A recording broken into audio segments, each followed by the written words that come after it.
What's going on YouTube? This is Jay, trucker by day, and we got our hands full tonight. We're heading down to Vegas on our dedicated California run. We're going a long way because that's what we do this season during this time. But how you guys doing out there? I hope everybody's doing good, and I hope everybody had a good Christmas. It's the day after Christmas right now. This is how basically I'm starting my coming back to work. This is it. Here we go. It had to be terrible, but it usually is this time of year. I'm in like the middle of Idaho, I guess you could say. But I'm cutting down to Twin Falls, and then I'm going to head south to Vegas. So, but it is horrendous out here. It's pretty bad. It's pretty windy. It's 35 degrees right now. Unfortunately, the kind of schedule I have right now, it doesn't really allow me to. I thought about, pulling over and sleep for a few hours.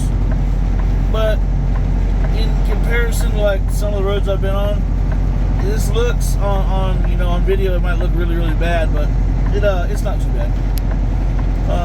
Just nice and easy, slow, no jerky movements, no cruise control, none of that bullshit. Put your Jake on low, and that's it. And just cruise along. And believe me, like I always say, if they want to go around you, they will. But sorry about the clicking noise. I got that is the hazard lights. So to keep yourself safe, because you never know if somebody, some super trucker is going to come up behind you, and you want to have those on to try to give yourself a shot to not get rear-ended and not get hurt. Excuse me. But yeah, like I said, Christmas is good, nice little break, and now we get to, we get to earn our money a little bit. Not every day can be an easy day, and just remember that. Any new drivers out there, if you're out here riding, this is very minimum right here. This ain't too bad, I can tell you that. So you watch. So there's a car up here going pretty slow. I'm gonna show you guys a maneuver. Look, see.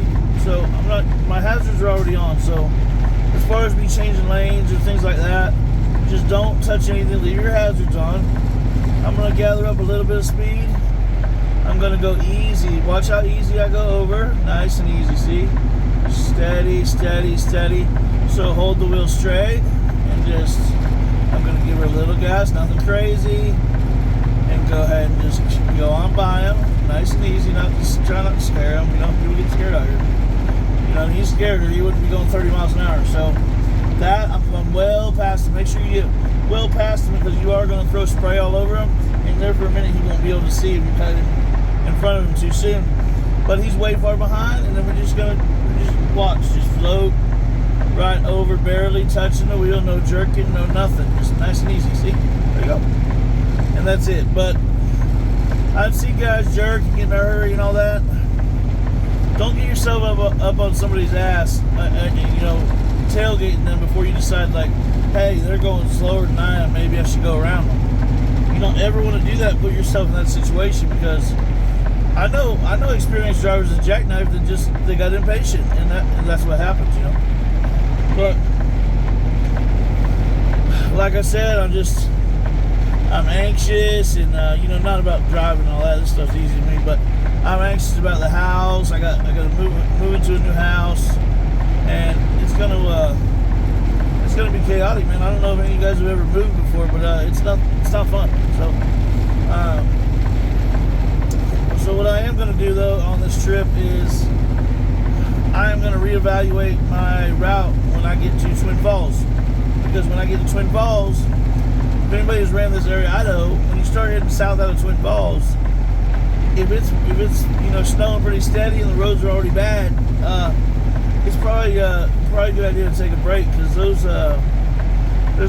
there's quite a few hills through there. Nothing crazy, but there's enough to get you in trouble if you're not used to it. You understand? So, but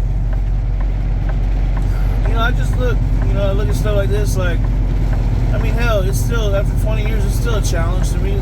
The shit don't get easier like that, but what does get easier is your comfortability with it. Like, hell, not even, let's see, 15 years ago, 20 years ago, my ass would be at the truck stop sleeping. I am not driving through none of this stuff. I can promise you. I would not do it. I was scared to death. It took me quite a few winters when I was starting out 20 years ago.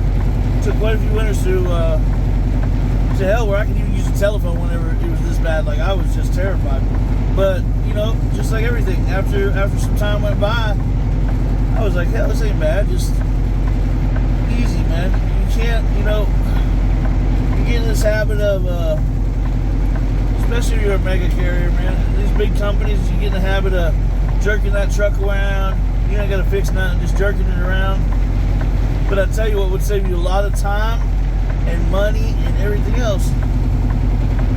And I know it sucks to think about it, but if you was to treat, if you're a company, say you're a company driver, okay? So if you was to treat your equipment like it was your own, not only will you make more money, because you'll know how to run and you'll know how to manage things and you'll know how to be efficient, you'll get more miles. Some companies, they recognize this. They recognize when somebody's going above and beyond, and hell, it might be a good opportunity for you. But treat that truck like it's yours. If there's something going out on it, just get it fixed. It's not going to cost you $1 if you're a company driver. Fix it. You know what I mean? Don't tolerate all that. Oh, we'll get to it whenever. No. I'm telling you from experience. Lots of experience. If there's something wrong with your truck and it is fucked up and it can hurt you or your babies or anybody that's with you, your dogs, any of that. If it can hurt anybody you love, you need to get the shit fixed. Like right now, pronto. Don't wait around, get it fixed. So, you know, I used to start out, like when I started out, I was scared, like, hey, this thing's making this weird noise, blah, blah, blah. It ended up being a clamp on the turbo was bad. And I didn't know. I just turned it in, but I felt bad about it. I was like, oh man, they're going to fire me because I'm nitpicking the truck. You know what I mean? I was nervous, so. But no, it'll help you out, man. If something ain't right with the truck, especially this hazardous weather like this, you want your truck to be top notch, because if something happens and you're out here, you're just out here, man. There ain't nobody coming for you for a while. So, yeah, we're just you know, checking video, you guys. Like I said, I'll make as much videos as I can, but I have a lot of other stuff going on in my life. We are gonna check the house out, and let's see what we're gonna see what 450,000 gets you in Idaho, in the beautiful gem state of Idaho. 450,000. We're gonna take a look at it. You guys tell me if it's worth it or not. I know it's worth it, but you know, depending on where you live, 450 might not sound like a lot, but I'm from Florida, and 450 is a mansion. It's a big house in the country of Florida. Same with Georgia. You're talking about a major house. And mine's not that big. It's a 3.2 on a half acre, but it's clean. I bought the house furnished. I don't even have to furnish it. So, granted, some of the stuff I'm going to swap out, but who cares? It's furnished. So, yeah, some big moves coming up, man. Really big moves. They've been coming up for a while. I've been working nonstop, trying to get everything straightened out, painted, and ready to move in on the 31st. So, but there we go. But like the weather, luckily, the weather can't make up its mind, which is good and bad. So it can get horrendous right now, worse, to where I can't drive anymore, or it can just stop altogether. That's pretty much it. That's what I hate. That is the one downside. There ain't no predictability during the winter on this shit. Not even a little bit. I've looked at the radar and they'll be like, it's not going to snow all week. Next day, 80%. I'm like, what happened to no snow? So you don't really know until you get out here, you know, and experience it. But well. If any of you guys aren't subscribed out there and you want to travel around with me, and we're going to see some pretty hazardous weather. We'll probably do a hazardous weather series for this December. In January, it's going to get real bad. You guys can see some real gnarly stuff. Almost reminds you like you're in Alaska. I tell you, watch. And I haven't been there. I just seen pictures, but it reminds me of that. There's that much snow to be had out here. So, but we're going to keep on going. We got 90 miles to twin. We're going to reevaluate. And then if everything's good, we're going to keep on trucking, and we're going to get over to California and make our delivery for Friday at 6 a.m. So, you guys take care of yourself. Like I said, I hope you had a great holiday. My name's Jay, Trucker by Day, and I'm out.